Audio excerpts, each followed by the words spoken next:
مسدود کر رہا تھا۔ وہ پاکستانی فوج کو انتہائی کمزور کرنے کے بعد حملہ آور ہونے کا خواہاں تھا۔ دوسری صورت میں اسے اچھی طرح اندازہ تھا کہ براہ راست جنگ کی صورت میں موت کے متلاشی اللہ کے ان شیروں کا سامنا اس کی فوج کی بس کی بات نہیں تھی۔ اچھا، جیسا کہ میں پہلے ذکر کر چکا کہ مشرقی پاکستان میں پاکستان کی باقاعدہ لڑاکا فوج صرف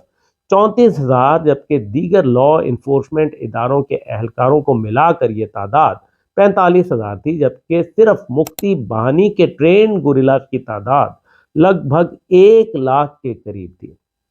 پاکستانی فوج اور دیگر قانون نافذ کرنے والے اداروں کے پاس مشرقی پاکستان کے 1,48,000 اسکوائر کلومیٹر کے بڑے رقبے پر امن و اما کے قیام کی ذمہ داری تھی۔ اتنے بڑے رقبے پر امن کے قیام اور ریاستی رٹ کی عملداری کے حصول کے لیے بھارت کی جانب سے باقاعدہ ٹرینڈ گوریلا فورس مفتی بہانی کے ساتھ لڑائی ایک بہت مشکل معرکہ تھا، جہاں ہر گزرتے لمحے کے ساتھ کمک کے راستے مسدود ہوتے چلے جا رہے تھے۔ ایک طرف پاکستانی فوج مفتی بہانی کے حملے کا نشانہ بن رہی تھی تو دوسری طرف اپنے دفاع کے ساتھ ساتھ پاکستانی فوج مفتی بہانی کے ظلم کا نشانہ بننے والے بہاریوں، ہندوؤں اور نان بنگالیوں کو تحفظ فراہم کرنے کے لیے کوشاں تھی۔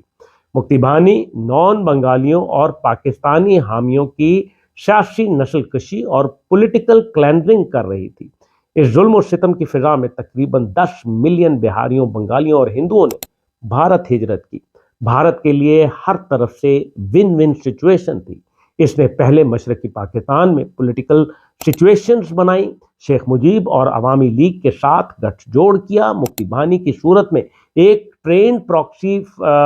فائٹنگ فورس بنائی، انہیں اسلحہ، ٹریننگ اور فنڈ فراہم کیے، مشرقی پاکستان میں خانہ جنگی کروائی، مفتی بہانی سے قتل و غارت اور پولیٹیکل کلینزنگ کروائی، بنگالی عوام کی ایک بڑی تعداد کو ہجرت پر مجبور کر دیا گیا،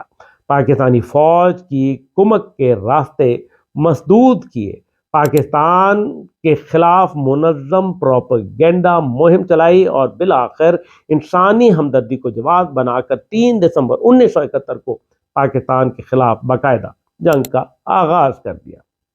بھارت نے اس جنگ میں اپنی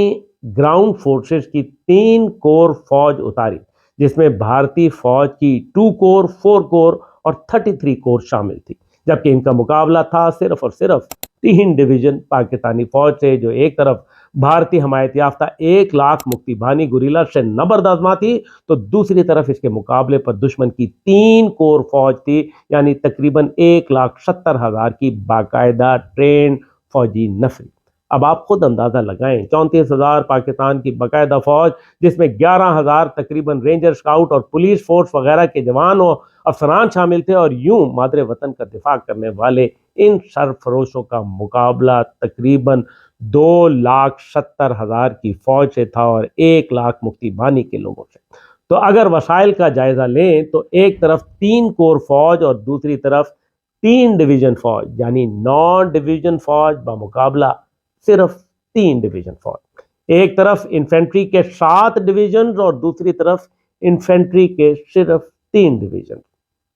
ایک طرف بھارت کو اسلحہ، گولہ بارود، توپ خانے، انجینئرنگ اور لاجسٹکس کے وافر سپورٹ، تو دوسری طرف پاکستان کے پاس انتہائی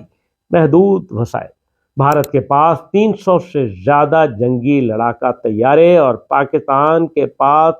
صرف 20۔ بھارت کے پاس ٹینکوں اور توپ خانے کے وافر سپورٹ، جبکہ پاکستانی فوج کے پاس انتہائی محدود وسائل۔ بھارتی فوج کے پاس مکمل سپلائی لائن، جبکہ پاکستانی فوج کی سپلائی لائن مکمل طور پر کٹ چکی تھی۔ ناظرین کرام، بھارتی بحریہ نے بے آف بنگال کی مکمل ناکہ بندی کر رکھی تھی اور محصور کر دیا تھا۔ دوسرے لفظوں میں، ایک طرف بھارتی ایئر کرافٹس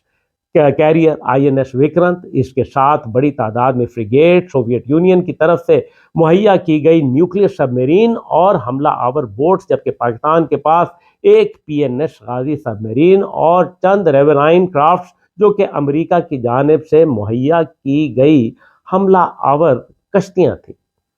ایک طرف بھارت نے مشرقی پاکستان کی مکمل بحری ناکہ بندی کی تو دوسری طرف کراچی پورٹ پر حملہ کر دیا تاکہ پاکستانی فوج کو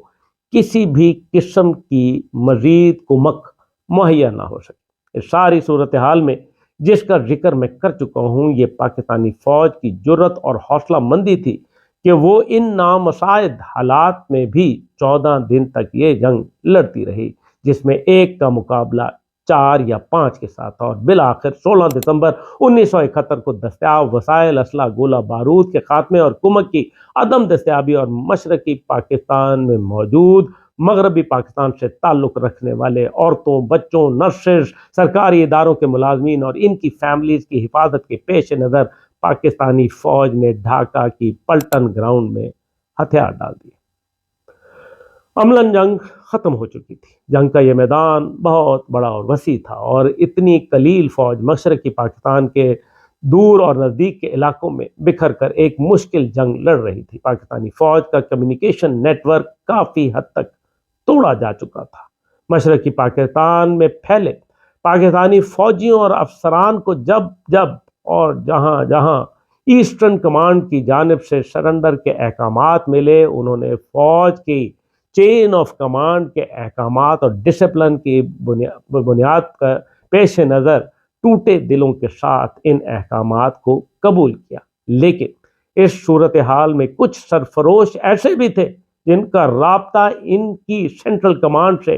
کٹ چکا تھا، اور وہ سرنڈر سے بے خبر رہے۔ انہیں بھارتی فوج کی جانب سے بار بار بتایا جا رہا تھا کہ جنگ ختم ہو چکی، ہتھیار ڈال دیں، آپ کا اسلحہ ختم ہونے والا ہے، ہتھیار ڈال دیں۔ لیکن دشمن کو کیا پتا تھا کہ یہ فوجی ٹیپو سلطان کے دیش بنگال میں ہے، جو اب ان کا دیش تھا۔ ٹیپو سلطان بھی غداروں کی وجہ سے شکست سے دوچار ہوا، اور یہاں بھی کھیل غداروں کا ہی رچایا ہوا تھا۔ پھر میسور کی مٹی نے ان سرفروشوں کو اپنے شہر میں جکڑ لیا، اور وہ شیر کی ایک دن کی زندگی کو ذلت آمیز سرنڈر پر ترجیح دے گئے، اور مادر وطن پر جان آفرین کے سپرد کر دی۔ پاکستان،